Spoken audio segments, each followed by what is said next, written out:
Hello, welcome to Only for Your Ears, and today's episode 6, The Nightingale, which I've renamed as The Emperor Finds His Heart and the Nightingale Sings to Freedom. The structure will be the same as usual.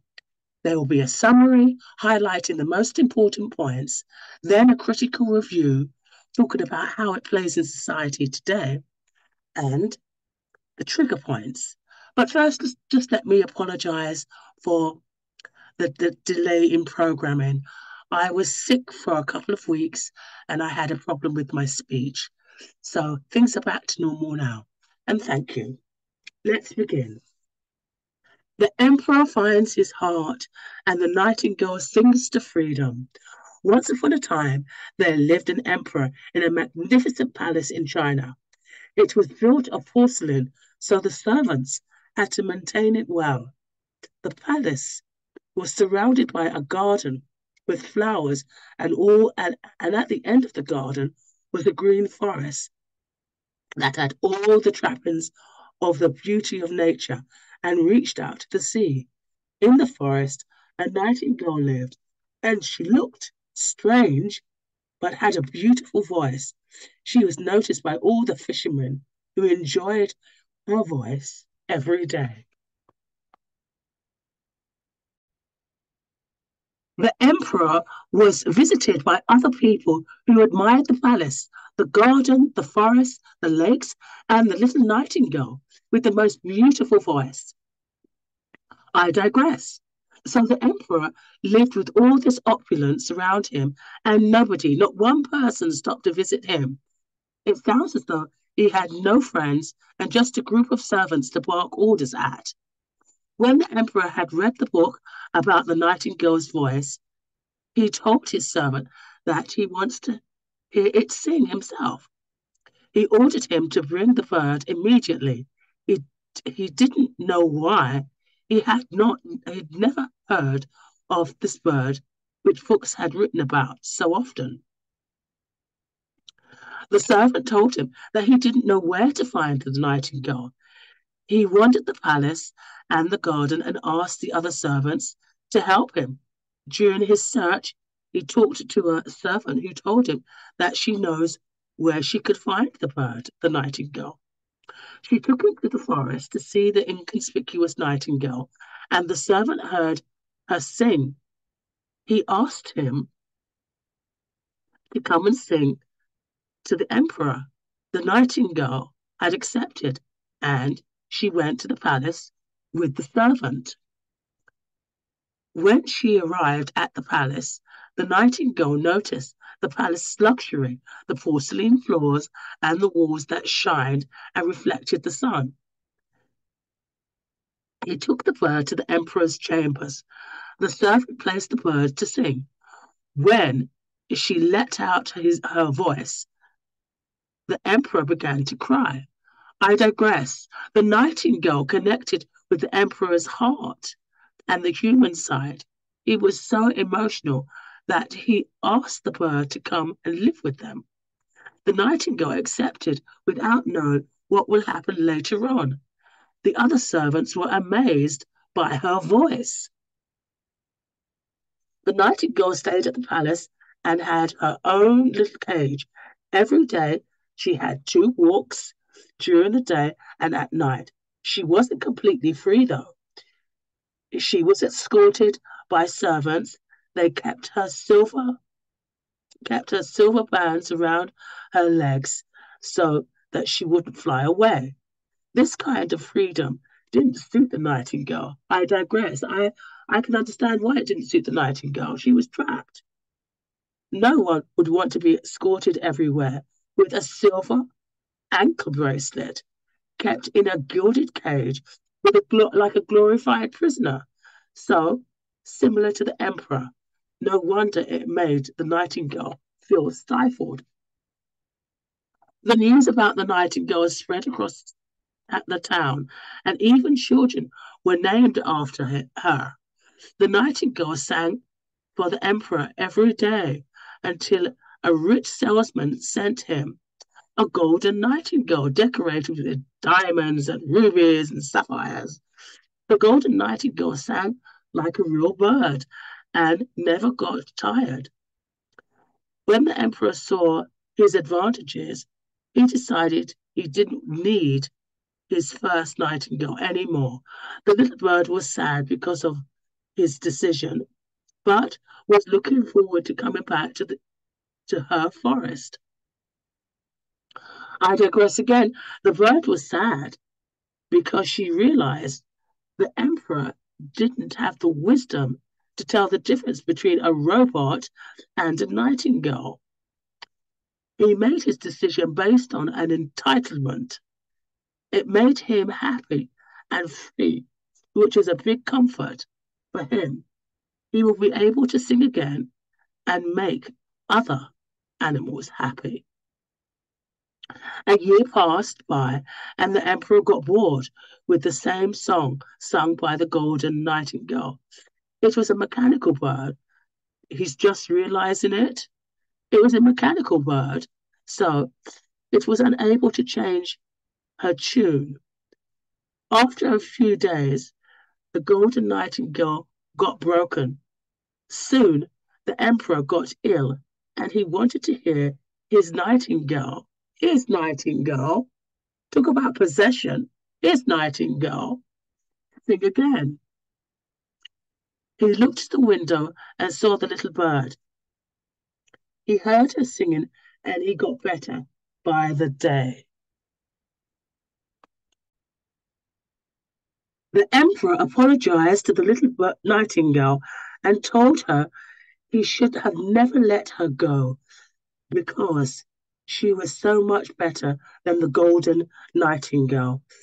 He asked him her to stay in the palace forever, but the nightingale didn't accept because she cherished her freedom more. The nightingale promised the emperor to come by every day and sing for him. She kept her word, and the emperor was happy. I digress. The emperor realized he acted entitled and took the nightingale for granted.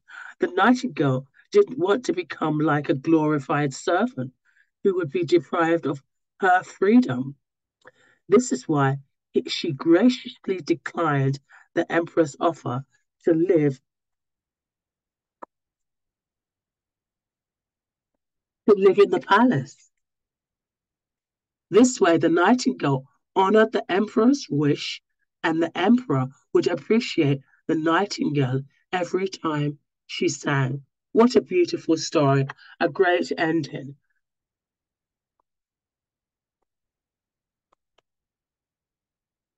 Let's begin with the critical review of how it plays in today's society. I believe this story was about the nightingale teaching the emperor about appreciation and never taking any living person or animal for granted. Like the emperor did when he found the golden nightingale to be more convenient for him at his leisure. However, the nightingale awakened the deep emotional human side of the emperor. That's why he cried when he first heard it sing. And I'm not sure if the fake nightingale did this, but the object touched a non-threatening part of the emperor, which made the emperor feel safe. Let's take a look at some of these sentences that I've highlighted to frame my review. So the emperor lived with all this opulence around him, and nobody, not one person, stopped by to visit him. It sounds as though he had no friends, just a group of servants to bark orders at. It's clear to me that the emperor felt a deep sense of loneliness that was palpable. Even the nightingale must have noticed this as she admired the empty beauty that surrounded him as he as she came into the palace. This reminds me a bit of how society treats a beautiful animal in a zoo. Everybody comes to visit and take photos while the animal has been heavily sedated, isolated in a cage. And we foolishly believe as a collective that we are extending the life of this beautiful creature before us, keeping it safe and controlled. In actual fact, we are slowly killing the living being that we treasure so much with our greed and ignorance. I believe that this is how the emperor must have felt by performing his duty for the many visitors that strolled through the palace like they were in an amusement park without paying any real attention to the emperor. There was no real human contact, just curious stares. So when this beautiful bird began to sing and pull at his heartstrings, the emperor realized how out of touch he was with his human self and needs. I digress again. The nightingale connected with the emperor's heart and human side. He was so emotional that he asked the bird to come and live with them. The nightingale accepted without knowing what would happen later on. The other servants were amazed by her voice. It's true the nightingale awakened the human emotional depth, but what's most intriguing is how the nightingale immediately jumped at the opportunity to be of extra service to the emperor. This reminds me of when you have a friend, especially if you're an empath and you want to help because you can't, you can tell they have a tendency of having a pity party. So you immediately want to jump in to help them, unbeknownst to you that you have no idea what you've signed up for. This person bombards you with all their problems, pain, and loneliness, like a plant begging for water.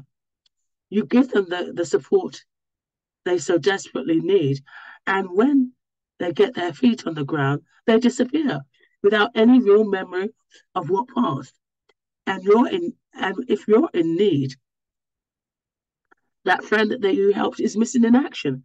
And as soon as they sense that you may need some help, they run away. Typical.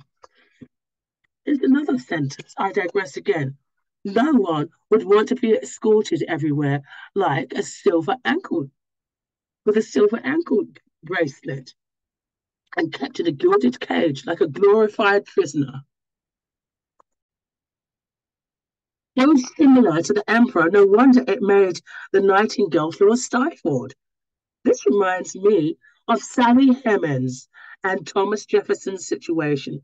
A lot of people have the narrative that there was a deep, abiding love between the US president and his slave, Sally Hemings, who was one quarter black. The love aspect of their connection throughout history has served as a distraction from the real racial divide that took place during Jefferson's reign in the White House, which was, by the way, built by African slaves. The backdrop to this story is Sally Hemings was 14 years old when Thomas Jefferson took her as his lover. Notice Jefferson took Sally as his shiny object. He abused his power and took advantage of this young girl for his pleasure. There's no real mention of how Sally felt about Thomas, but it was confirmed children were birthed from this abuse of power. So even if she didn't love him at first, she must have caught some feelings for the man who fathered her children. He felt entitled, just like the emperor did. Hemings was an infant when she was enslaved, along with her siblings and mother. They were an inheritance of Jefferson's first wife, Martha Hemings. Martha Hemings had 6 children with Jefferson. 4 made it to adulthood, who were enslaved until they were 21. Sally never visited the White House, rightly so. She was made to keep in her lane. She was a sparkling jewel for the president to ease himself when he needed to. She bore children who he never recognized as his own. But later evidence affirms this. He kept sailing around with like the Nightingale, a controlled object whom he never allowed to be free of until after he died.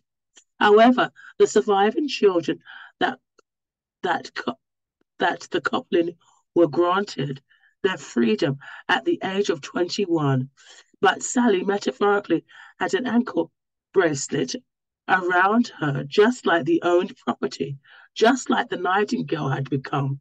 This is why he consequently declined, and I repeat, declined the emperor's offer, or she declined the emperor's offer. The next sentence is, the bird was sad because she realized the emperor didn't have the wisdom to tell the difference between a robot and a nightingale. Oh, so fitting for society today. A lot of people don't know the difference between a real human being and somebody that's cloned. He made his decision based on entitlement. It made him happy and free, which is a big comfort to him. He will be able to sing again and make other animals happy. This reminds me of the mistake that a lot of people have made when they've overestimated someone's wisdom because they don't realize the person is acting from a place of instant gratification and not a long-term sustainable happiness. It's a bit like a person decides to take a stupid risk on a long-term relationship for a quick roll in the hay with someone they only have a sexual attraction for or to, but no real emotional or spiritual commitment. It's just lust. And then when the real relationship goes kaput, the foolish, whimsical person feels stupid for ignorantly making such a ridiculous move. But in some cases, it's too late. It wasn't until after the artificial nightingale crashed and burned, along with the emperor's boredom, that he realized he had made a terrible mistake while he was sick, and that he might have lost the real nightingale forever. It's a bit like you know who your friends are when you're in trouble. So true. Okay, let's talk about the trigger points, the things that really, the juicy points. The trigger points. So, what is a trigger? A trigger is an event or a traumatic situation that happened in your past that comes back to haunt you in the present, especially when you've recovered and you've done a lot of healing. And it comes to tap you on the back to say, remember me. And of course, you do remember it, and you feel as though, oh, well, maybe I haven't quite healed and I need to go back and repeat the same old situation again, when that's not the case at all. That trigger is there as a warning and as a sign to say that you have moved on, you have improved, you have healed, and that you are not going to be persuaded to go back to where you came from. So those are triggers. So let's take a look at trigger number 1. Okay, the sentence again. No one would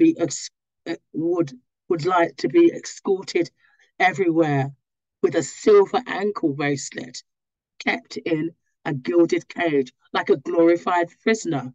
So similar to the emperor, no wonder it made the nightingale feel stifled. I know why the caged birds sing. It's the first book written by Maya Angelou, a renowned poet, a dancer for Alvin Ailey, and a writer. I know why the caged bird sings was about her freeing herself from her own troubled childhood. You see, Maya, from her troubled childhood of being raped, then when she spoke up and identified the abuser, he was killed, and she really felt that her words Her ability to stand up and defend herself is what killed this man. So sad. This silenced the young girl and made her very vulnerable.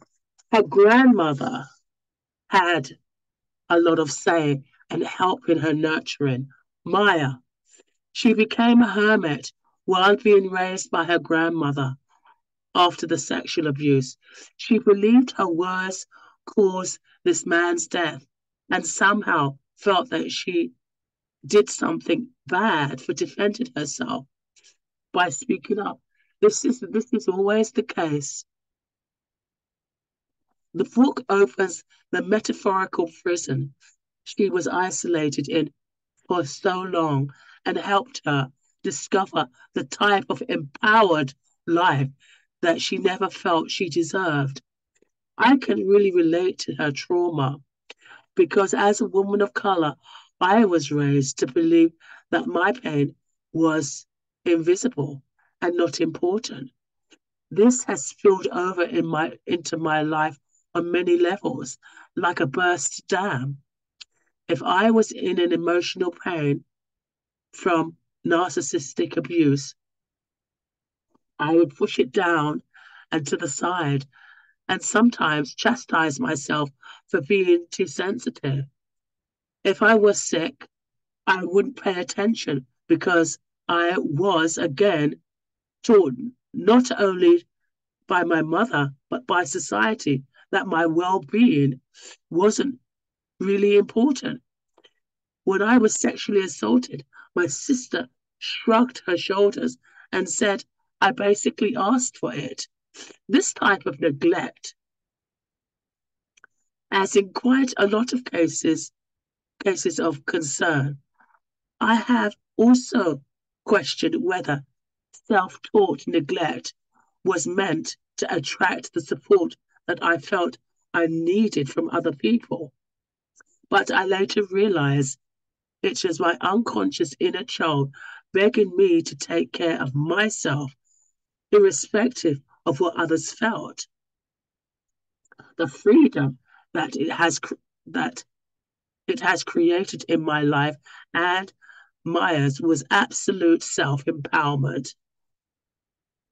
Our power doesn't come from other people's outside opinions. Our powers come deep within who we are as people. The second trigger.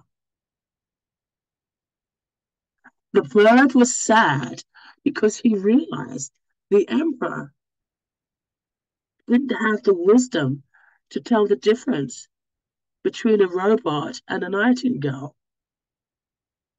He made his decision on entitlement, and it made him happy and free, which was a big comfort for him, like a show horse. This really triggered me a lot because of the selfishness involved in the emperor's decision and his sense of entitlement. Oh, look at this wonderful show horse with all the diamonds and pearls and rubies. And look at this wonderful bird. It can sing, as if to say, it's my talent, really. He conveniently chose the artificial nightingale because I don't think he wanted to give the real nightingale credit for their God given talent. He proudly honored something artificial as opposed to acknowledging the elegant bird's human touch that affected the emperors so much. This really reminds me of so many instances in my life where people have liked an idea I presented or they saw and liked it after I was horribly underestimated, talked down to, only for them to realize I wasn't as stupid or stupid, miss no talent they thought I was, only to take the idea for themselves and not give me any credit whatsoever. This has been an ongoing theme in my life and proved to be very difficult. A very difficult one to hold people to account. In one of my last teaching jobs, the CEO tried me for creative ideas and breadcrumbed me into believing or suggesting that I would get work for him. But he couldn't have cared a damn. On several occasions, I have been grossly underestimated. Then, when people saw even a glimmer of the potential, I have been beaten down by the same competitors that once berated me. I have always moved in silence, but I've really learned how to move stealthily and seamlessly without any put downs from other people. Yes, I've learned to do that and protect myself. So this triggering situation has helped me a lot. The last trigger. Now, the last trigger starts off with he looked through the window and saw the little bird. He heard her singing and he got better by the day. This reminds me of when you take someone for granted and it's not until they're gone you pine for them and wish they had returned. I can't guarantee if these people miss me, but the church tried to pull me back to the congregation after they treated me not so well. I went to this international church and they knew that I came from the creative realm, let's say. And you are came from the creative realm. But my creativity manifested itself in many, many different ways. And having said that, it was a toxic environment all the way up to the pastors. And I went through a couple of different pastors at the church. So I'm not naming who the pastors were. But this particular pastor had a tendency of wanting to use one of the elders to come around to my house to find out what my creative ideas were. And then behind my back, secretly use them. There was one particular episode where I had said, it's Christmas time. And you know what would be good? We have so many study groups. Why don't we make up a couple of Christmas hampers for people that are really in need, with boxes of chocolates, a turkey, a ham, some diapers, maybe €100, and give to them and deliver it at their door, knock on the door, deliver it at their door, and say, here's a present from the universe. So I made that suggestion, and I didn't realize that they were going to use it because they had said nothing to me afterwards. And Priscilla said nothing to me. She's passed away, so it's okay. So she said nothing to me. And it's not until in 2005 that I was moving into my new apartment, my first ever apartment in Barcelona. Very happy that I lived there for 17 years before I was unfortunately evicted during the pandemic. And I asked this guy from the church to help me assemble some of my IKEA furniture. So he said, yes, Melody, I can come and help you, but I can't stay too long. So I said, okay. He says, I can't stay too long because I'm going to help Priscilla deliver some Christmas hampers. I said, oh, really? Christmas hampers? He says, yes, we've got a couple of Christmas hampers stuffed with all types of goodies. And we're also going to deliver some money in a card for the families that are in need. I said, oh, what a wonderful idea. It was like God letting me know, because they can't bear to admit that they're going to use your idea. But at the same time, they're using it and they're taking the credit for themselves. And another situation, there was so many situations where they tried to push me out. Even when it came to decorating the tables with biscuits, they just said it's a work of art. They tried to just squash every creative ability, while at the same time taking the creative ideas. So the last one is that I said to one of the people at the church, I said, you know something, we have a women's group, but we don't have a men's group. And I think men would really benefit from having a men's group where they can get together, they can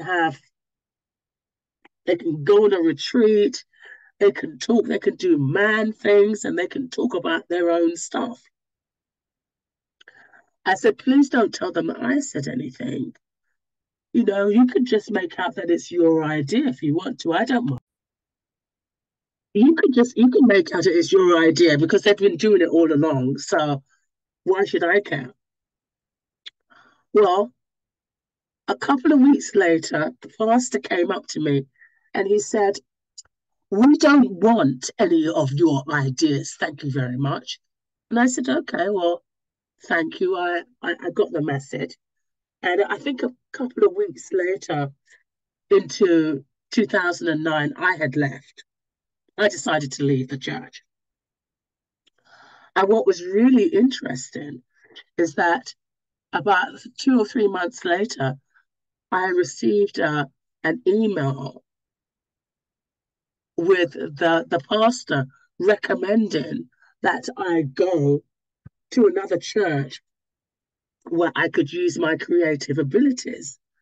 And when I mentioned this to somebody outside of the church, they said, yes, they want you to come back. And they don't know how to say, Melody, please come back. So they're making all these other suggestions. I said, well, I have no intention of coming back to that church or any other church. And then I'd left the church for 10 years. And in 2019, I came back.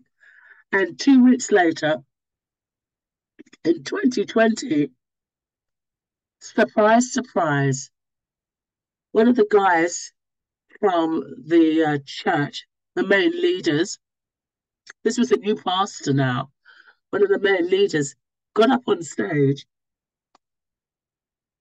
and congratulated himself, saying, oh, we had a great day yesterday. It's our first men's meeting that we've ever had, and I'm so happy that we were able to do it. And I thought, God, you brought me back into this church for this? He said, yes, Melody. I just wanted to let you know they didn't have the guts to use your idea. They pushed you down and they pushed you out. But yes, 10 years later, the very idea that you came up with is what they're using. Now, these last two triggers are very similar, but in different ways, but they're very similar. They're very difficult to resolve. They're very, very difficult to resolve, especially if you're around a lot of competitive, toxic people. But what I've learned to do is to move stealthily. And I've learned not to beat myself up and think, why did you say anything? Why did you suggest anything? I have learned to just take one step at a time, one day at a time.